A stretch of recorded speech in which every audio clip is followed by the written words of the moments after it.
Better late than never.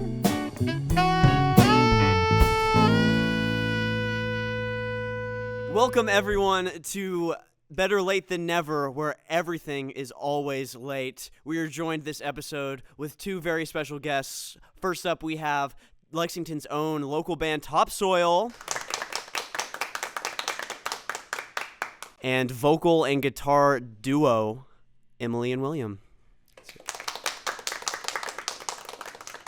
All right, here is Topsoil with their song Better Late Than Never.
Told you so, basking in the afterglow of one perfect night. Border on blasphemy, baby, are you mad at me? Oh, how time flies. Oh, times, they change, and people, they get sour. I'll be there when you call on me, no matter how dire the hour. Better late than never. Better late than never. Better late than never. Better late. Here we are.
It is always a good time when we've got Topsoil twisting it up here. We are so excited to have you guys on the podcast. Why don't we go around and introduce ourselves?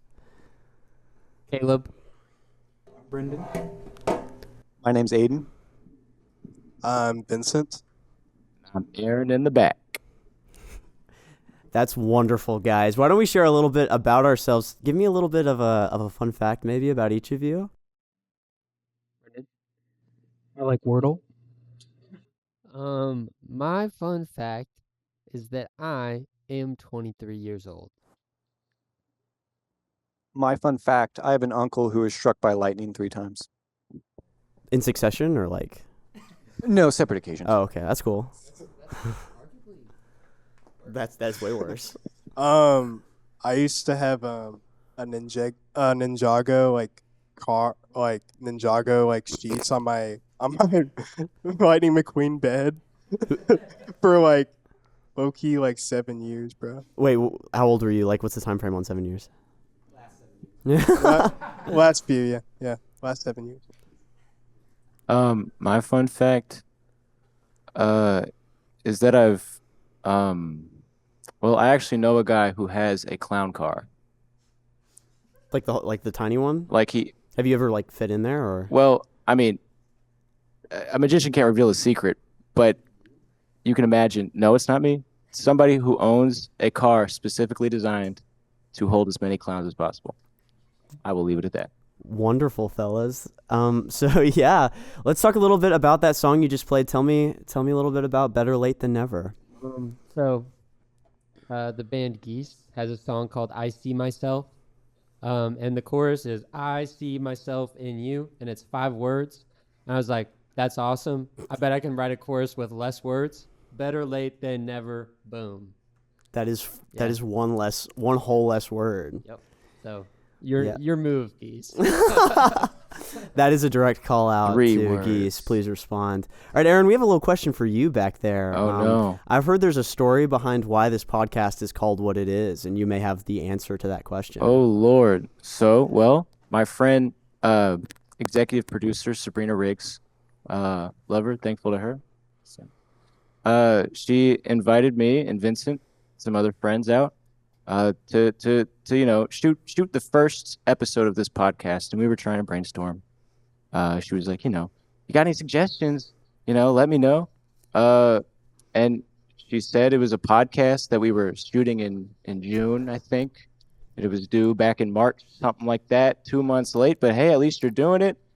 I got one phrase on my mind, and that's better late than never. It also just so happens to be a song of the band that I was in at the time. So it kind of plays into each other nicely. Full circle. Worked out beautifully. Well, thank you guys. We'll hear more from Topsoil in just a little bit. Next up, we're going to hear from Emily and William with a performance of the song Zenobia.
Absolutely beautiful, you two. So why don't you tell me just a little bit about what that song means historically or to you guys, and just give us some insight.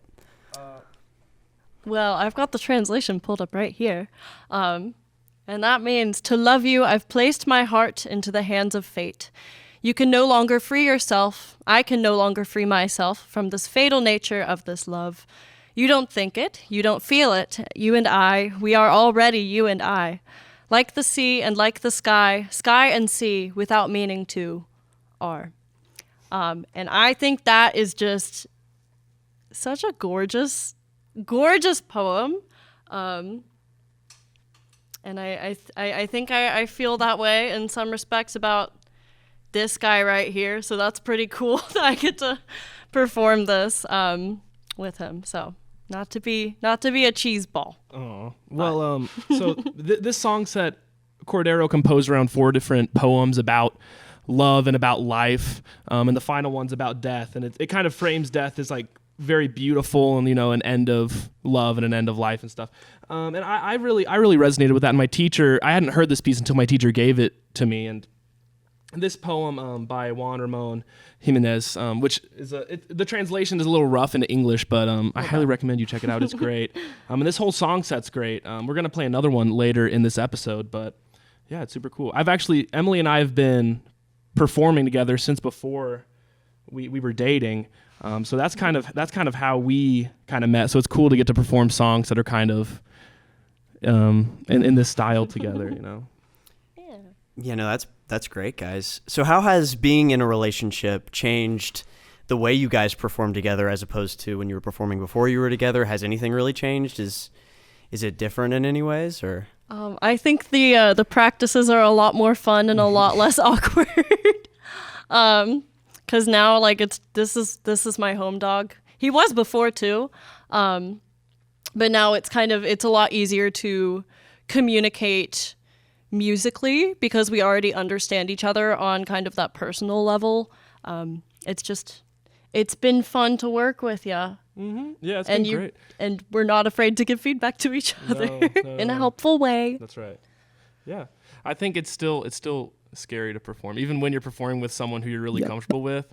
Like I've had every time I perform, my hand gets shaky and stuff. So that's even happening today, but we power through it still. It's a little comforting to be able to, like, I'm looking at my left hand and there's Emily. That's cool. That is so sweet and heartwarming.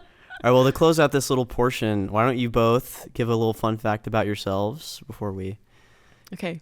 My fun fact is that I really, really like finding 4-leaf clovers, and I'm really good at it. That's awesome. She's very good at it.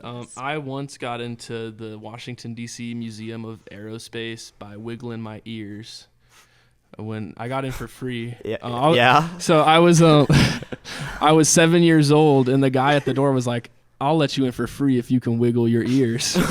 And I said, well, I've been practicing this. And then I wiggled my ears. You were practicing it on your own time. Yeah, well, for whatever reason, my dad was like, hey, I can wiggle my ears. Can my sons wiggle their ears? And I was like, yeah. So you guys, like, actually trained. This was a generational training. A little bit. You guys were ready for... That was your big moment. Wait, let me... Oh, can he still do it? They're wiggling. There they go. They're going. Got Topsoil speechless over here. Wow. Well, thank you two.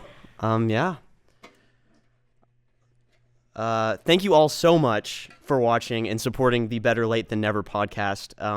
Whether you're watching from home or are part of our wonderful studio audience, you guys are the driving force. Yeah, give it up. Yeah, of course.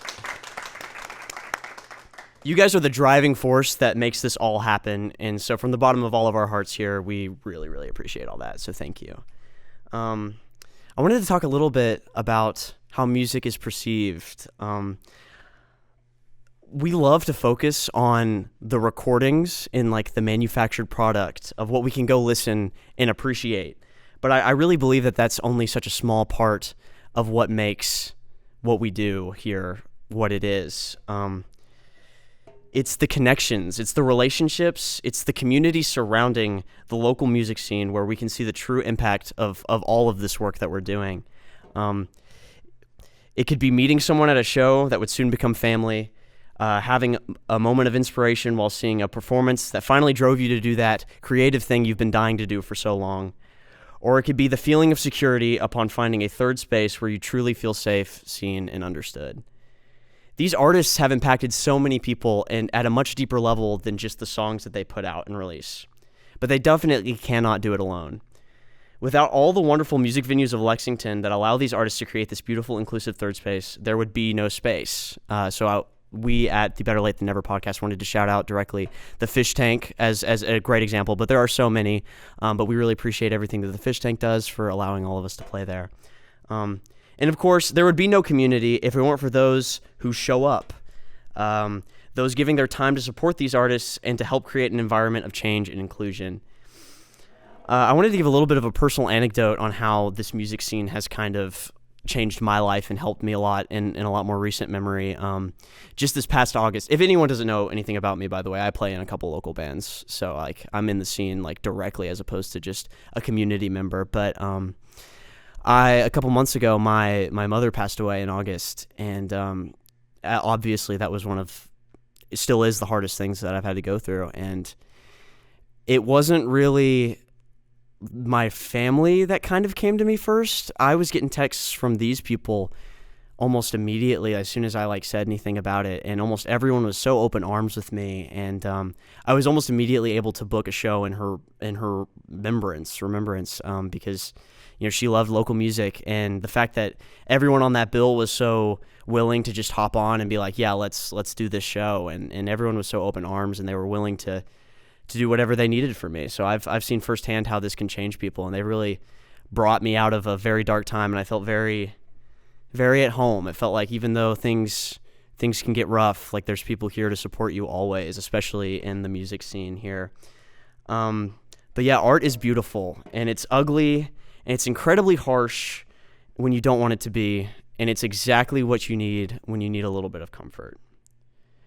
Art has and always will be a mutual experience, a story being told from one person to another. Art is human. If not for these artists, not for Topsoil, Emily and William, for the venues that host them, and for the wonderful audiences that support us, Lexington would be a much duller place. So, thank you for letting me talk.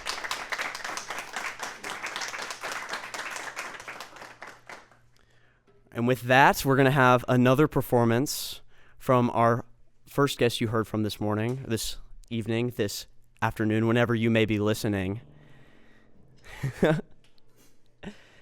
This is the one and only, you love them, Topsoil, with their song Dramamine.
Does it please you?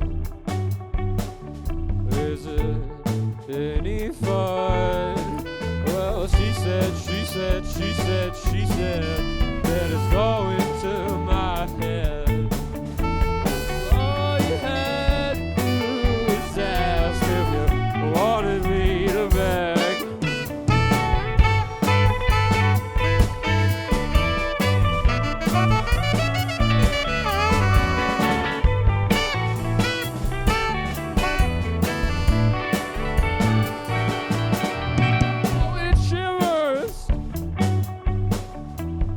Afraid of the light.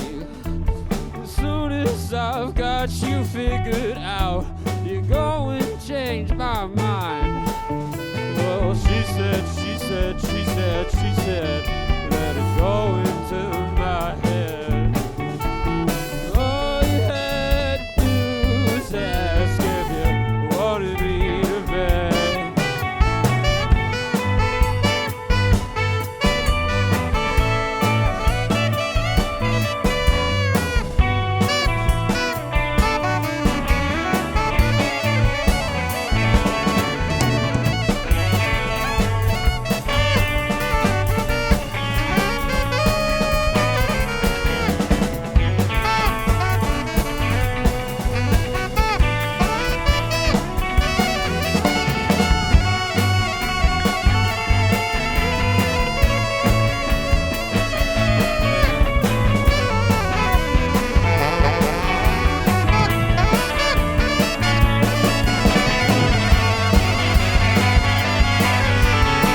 That one has always been one of my favorites that you guys do. It's so exciting to see you guys perform it here. Why don't you guys just start off with telling me a little bit about Dramamine? You know, why is it called what it is? What does it mean to you guys?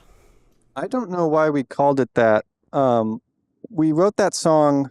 I came up with that opening bass line when I bought this bass a couple years ago, and I was very excited. And then I immediately broke my A string. And so I still had to play it. So I tried to figure out something I could play, and I wrote that beginning melody. And then we jammed on it for a little bit, and these guys created their beautiful parts. We're like, cool, that's one part of a song. We need another. And so we took a similar idea and tweaked it a little bit and made that the rest of the song. But Caleb, I don't remember why we call it what it is. Because it took forever. Like it took so long to find a name for the song. And we tried like every section of the lyrics and they all sucked. They were all bad names. And there's a Modest Mouse song called Dramamine. So this song is actually called Dramamamamine. And that was to distinguish it from Dramamine, which was a bad idea. Like in hindsight, a bad idea. But it's out in the world now. It's out there. My bad for saying the wrong name. I would prefer that you think of it that way. But you guys may be planning on re-recording this one? Yeah, maybe in the future. That's very exciting, something to look forward to at home. And then other news for you guys, you're going on tour very soon. Let's hear about that. How's that going? How'd you get that set up? Are we nervous, excited? Give me the rundown. I'm definitely excited. And I think we all are. So we're playing in Louisville, Richmond, so some Kentucky shows. And then we're going to do the part of the tour where we sleep in our bed every night. So that's going to be really awesome. But then we're going to do like a 3-day stretch, and we're going to Cincinnati, Cleveland, and we thought we were going to Pittsburgh, but we're actually going to State College, Pennsylvania, which is actually 2 hours outside of Different Pittsburgh. city. Don't even ask me how we Totally different made that city. mistake, but it's on the flyer and everything is Pittsburgh. State College. But we're showing up to the right place now. So Okay, well, I'm not changing it. I'm glad you guys. I'm glad you guys got that figured out. Shout out to Pennsylvania. I want the playing in Pittsburgh clout. Dude, you got to chase that. Playing in Pittsburgh, that's a big deal. Yeah, and even if 2 hours is it's like nothing these days, you know? In addition to the 4 hours, 5 hours it takes to get to Pittsburgh. So y'all all going to be cuddled up in a van, or what's that going to look like? Oh, yeah. It might We have to rent a van maybe. Oh, no, we only have a nervous about that. two-seater. We're in talks for that right now. So, Well, so there's a big pin in that right now. So all right, well. No comment. I wish you guys luck. Viewers at home, check out their Instagram to find their dates and stuff, and go check them out on tour. Yeah. Thank you, Topsoil. Let's hear it again for Topsoil.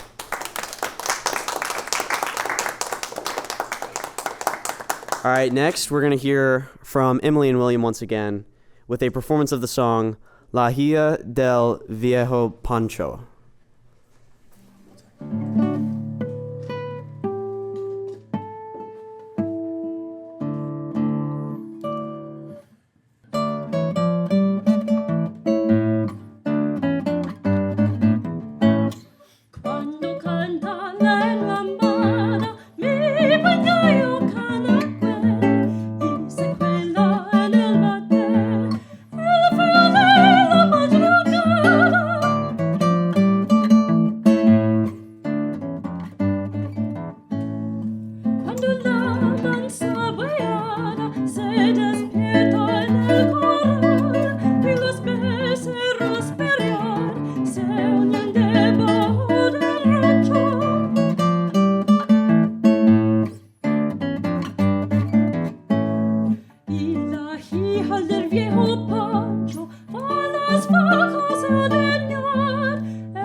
Fantastic. Thanks. So if my memory is serving me well, you guys mentioned this was this composed by the same person as the other one? Cordero. Yes. Yeah.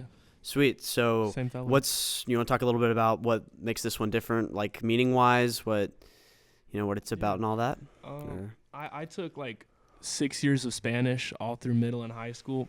I cannot tell you what this translates to. So what is this translation again, Emily?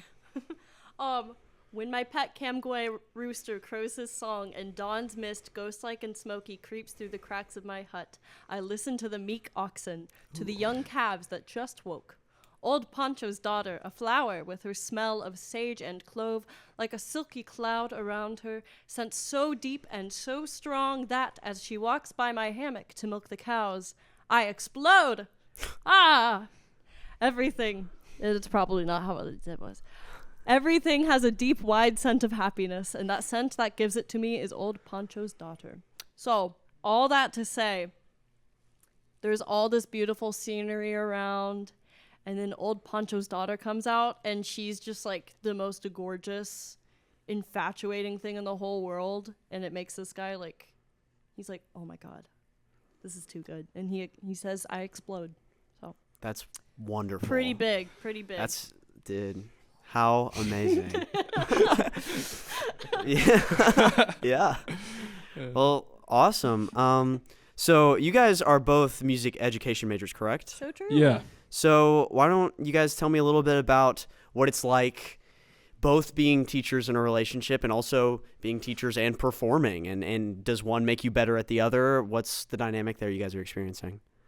Well, I teach the rock school at Lexington Music Education, rock school, and it's really cool getting to teach students, and then we get them gigs and stuff and getting to go see them out and perform. And I do think being a performer does influence some of what I teach, because I know like the core, like most valuable skills for me. And while it might be different for some students, I feel like there's a way of kind of cutting through the pedagogy and kind of teaching it in terms that you would understand and you grew up performing under. And I think having a performer's mindset helps you understand what's good for a performer, And at the end of the day, music is music education because of music performance. So one can't really exist without the other. Yeah. Sweet. That's pretty good.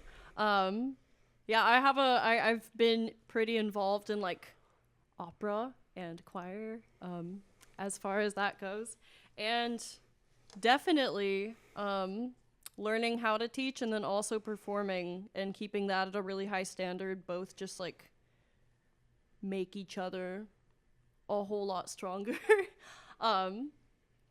It's been very cool to be able to have these like interesting opportunities that if I wasn't involved with this guy or like the opera program, then I probably wouldn't have them otherwise. All that's to say, my performance opportunities bring a really neat perspective to teaching that I'm very excited to further explore. Yeah. Yes. Awesome, guys. Sweet. Do you guys have any like? Do you have something to say, William? I'm sorry. Oh no, I'm good. I'm just You're chilling. all I'm like just you're all chilling, man. perked No. up and ready. Yeah. Do you guys have any like funny anonymous teaching stories that you could share for the pod? It's okay if not. I'm thinking. I will say my only current teaching job right now is that I teach voice lessons at Music Garden of Lexington. Yahoo! I teach there too, everybody. Yeah. Yeah. Come take voice lessons or guitar, whatever. I kind of sorry, you go ahead. You were not And done. I currently have one student, and he is awesome. He is 65 years old, and it's my first time ever teaching voice lessons, and he has just been like the most awesome, prepared, curious, dedicated student. So it's been a really, really cool journey so far there. Great. So Chris, who runs Lexington Music Education, reached out to me my sophomore year, summer before my sophomore year, and was like, hey, do you want to start picking up some lessons, teaching the rock school? I said, yes, that would be awesome. He's like, here's your first student. Here you go. I'm stressed out a little bit. I've printed out all my stuff. I know what I'm going to focus on. I'm going to get to know this guy. And then I show up at the lesson like 10 minutes early, and then it gets to the time of the lesson, he's not there. Like 10 minutes past the lesson, he's not there. And it was an older gentleman, so I was like, oh, maybe he forgot something. Maybe something happened and he can't tell me because he doesn't mind. I don't know. But I step outside, and this gentleman uses a mobility aid, and we just had stairs. It's on the second floor. We did not have an elevator, and my heart dropped. And that was my first experience ever teaching, and I was not. It was really, really.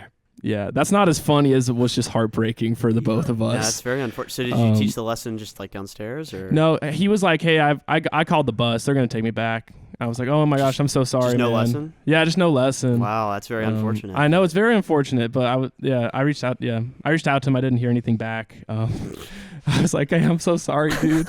But that was my first ever teaching experience on the guitar.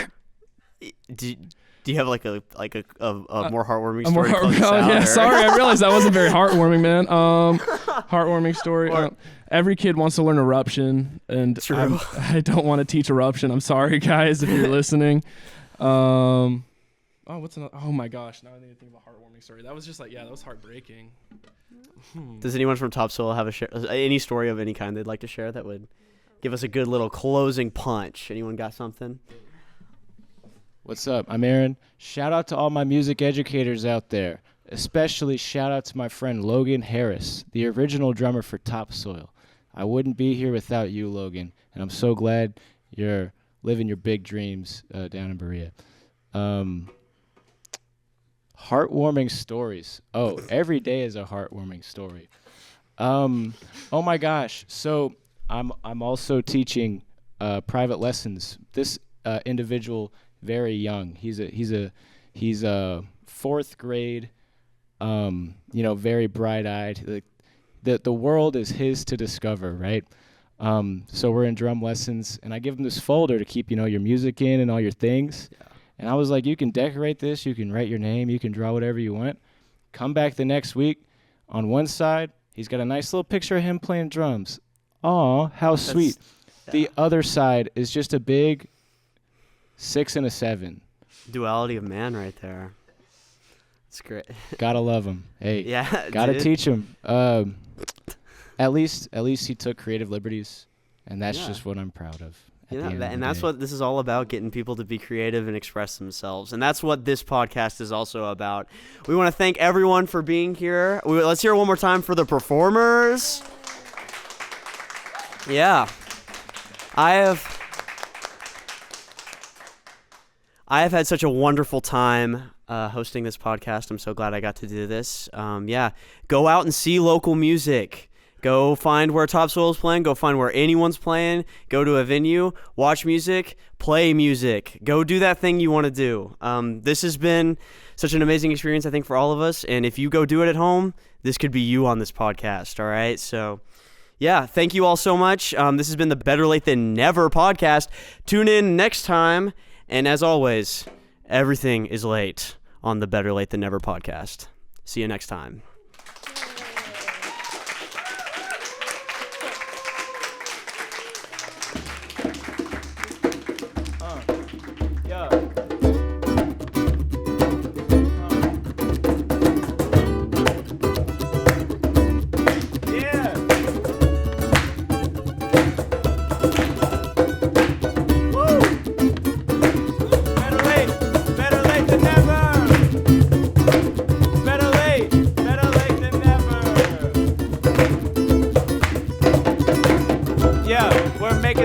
Podcast, and it's a little late, but hey, at least we made the podcast. We didn't wait forever, because then it would just turn to never, and then we had to call it something different. It wouldn't have a name at all, because it wouldn't be a thing, but we made it. We made it. Hey, yeah, we made it. Yeah, better late than never, y'all.